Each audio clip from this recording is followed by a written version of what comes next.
Uno de los secretos mejor guardados de la naturaleza ha sido durante milenios el proceso de procreación humana y las leyes que lo rigen. Su descubrimiento, hace apenas un siglo, permitió desarrollar los modernos métodos naturales de reconocimiento de la fertilidad.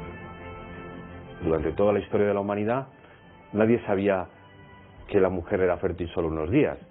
Se desconocía realmente la razón profunda de la menstruación. Las gentes decían que la menstruación era el llanto del útero triste que no se había quedado embarazada. Desde principios del siglo XX conocemos perfectamente los detalles del ciclo menstrual y hemos aprendido cuándo la mujer es fértil y no es fértil. Lo que antes parecía misterioso se aprende hoy fácilmente en cualquier curso de reconocimiento de la fertilidad. Al principio lo primero es explicar a las mujeres y a las parejas cómo funciona el ciclo, cómo la fisiología trabaja para la transmisión de la vida.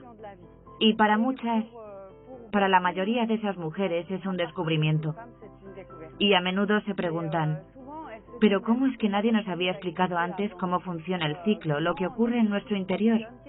Solo conoces tus reglas y después solo sabes que eso sangra. Pero lo que pasa entre tanto dentro de tu cuerpo, nadie nos lo explicó. Lo que ahí dentro se escenifica no lo vemos al ojo desnudo, pero es una verdadera maravilla. Millones de células se ponen a trabajar sincronizadamente, como obedeciendo a una sola orden. Veamos un poco. Esto ahora es la ovulación. La ovulación es la liberación de un óvulo de uno de los ovarios. Suele ocurrir a la mitad del ciclo menstrual, pero el momento exacto puede variar.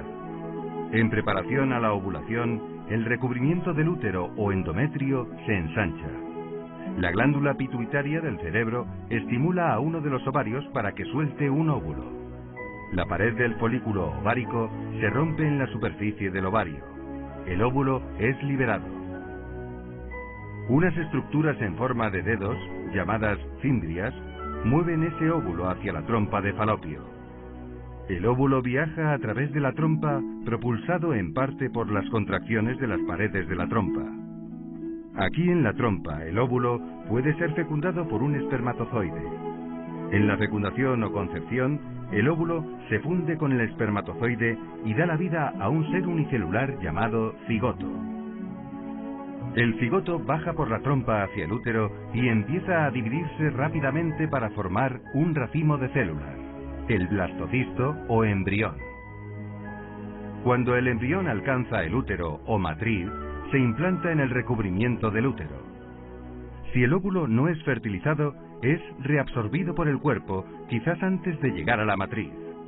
Un par de semanas después, el revestimiento del útero se elimina por la vagina. A esto se llama la menstruación.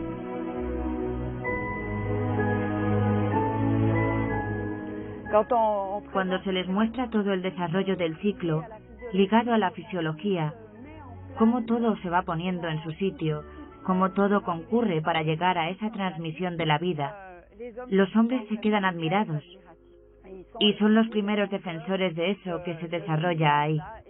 Y a menudo son los primeros que ya no quieren que sus esposas tomen la píldora y rompan todo eso y enduerman todo eso. Cuando explico a las chicas cómo funcionan, a menudo se sorprenden mucho y me dicen, yo no lo sabía. Y cuando les hago la ecografía, el escáner ultrasónico y se lo enseño, mira, este es tu útero y funciona así. Tu periodo menstrual empieza dentro de 10 días. Se las ve interesadísimas. Creo que los métodos naturales están verdaderamente al servicio del matrimonio. En realidad, la fisiología es la escritura de Dios en el cuerpo de la mujer. Yo diría que nos adaptamos respetando esa escritura. Lo primero que suelen preguntar muchas mujeres es ¿y cuántos días me puedo quedar embarazada? ¿Cuándo una mujer puede quedar embarazada?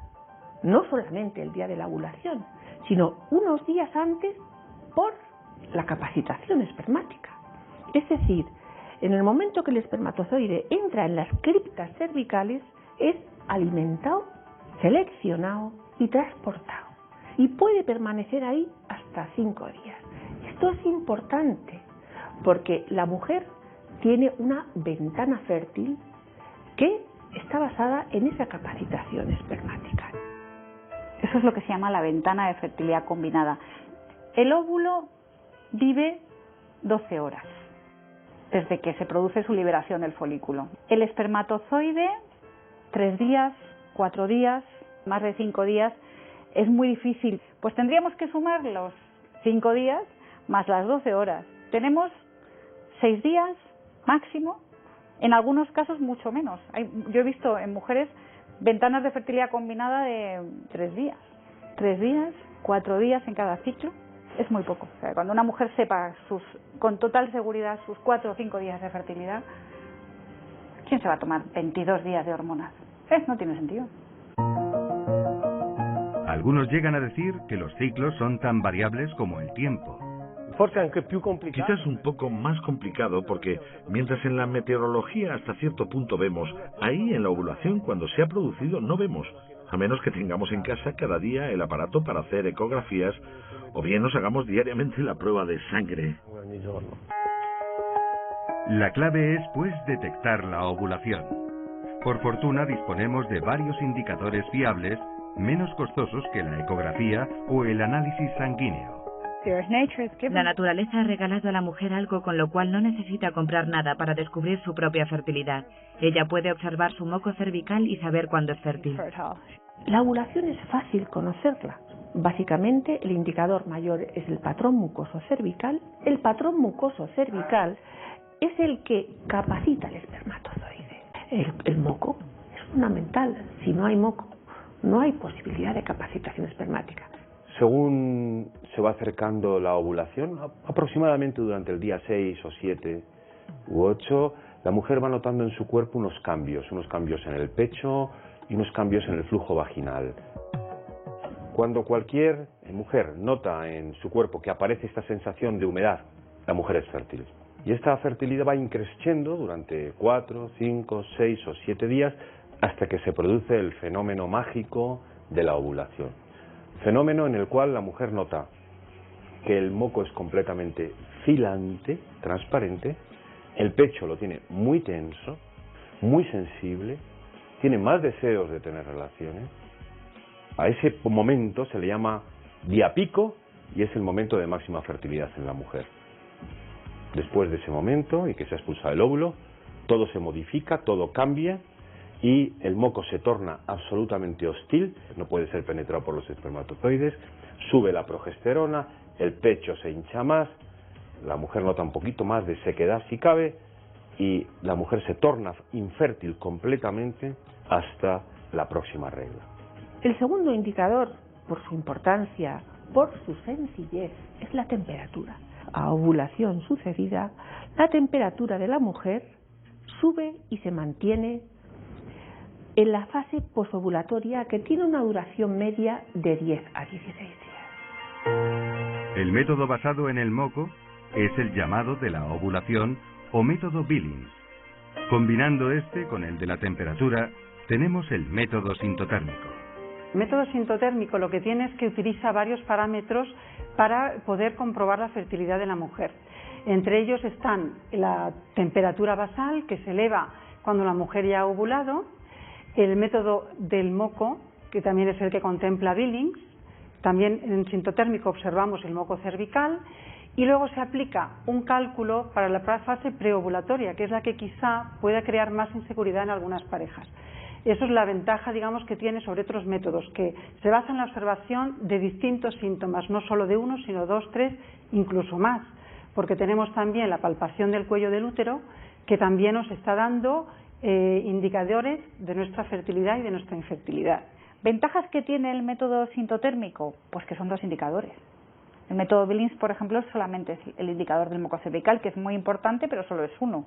Y luego los estudios de eficacia pues dan al método sintotérmico una eficacia de un 99,8% más o menos, y al método Billings está en el 96%.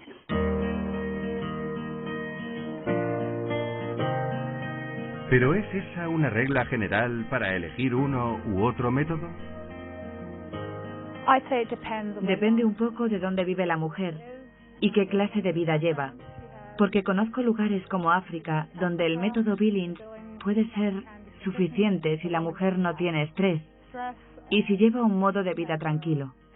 Pero pienso que las mujeres que viven en la sociedad occidental, que sufren mucho estrés y diversas presiones en sus vidas, podrían tener un método más fiable con el método sintotérmico.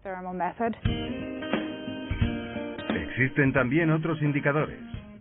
Está el del calendario o de los ritmos, que cuenta la duración del ciclo y usa una fórmula sencilla para indicar el principio y el fin de la fertilidad.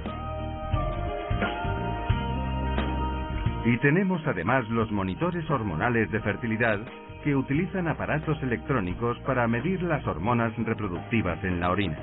Ahí la mujer va a ir metiendo sus muestras de orina cuando el aparato se lo pida y va a ir detectando la subida de la hormona, la hormona luteínica, que es la responsable de la ovulación. A medida que esta hormona va a ir subiendo de concentración en el cuerpo, el aparato va a ir avisando a la mujer, de manera que los días que aparezca una luz verde, para la mujer le va a indicar que está en un momento infértil. Cuando la luz aparece roja, significa que esta hormona está aumentando de concentraciones, porque están los días cercanos a la ovulación. Cuando combinamos las hormonas urinarias con los gráficos, nos hacemos una idea mejor de cuáles son los tiempos fértiles e infértiles de la mujer en el matrimonio. Esto es muy especial comparado con el simple indicador del moco, porque las hormonas urinarias son una señal secundaria de ovulación. Y los monitores personales cada vez se fabrican con más capacidad de diagnóstico, más fina, pero realmente sí que pienso que el conocer método Billings, o sea, el no depender de una máquina, es mucho más útil que el estar sujeto nada más al monitor personal. El recurso a la abstinencia periódica en los métodos naturales no tiene problemas éticos desde una visión integral de la sexualidad, pues respeta la naturaleza del acto conyugal. La moral cristiana va un paso más allá y pide a los cónyuges guiarse por criterios de paternidad responsable y no por motivos egoístas o hedonistas. Los métodos naturales no son el control de la natalidad católico. Respetan el cuerpo de la mujer y su modo natural de funcionar.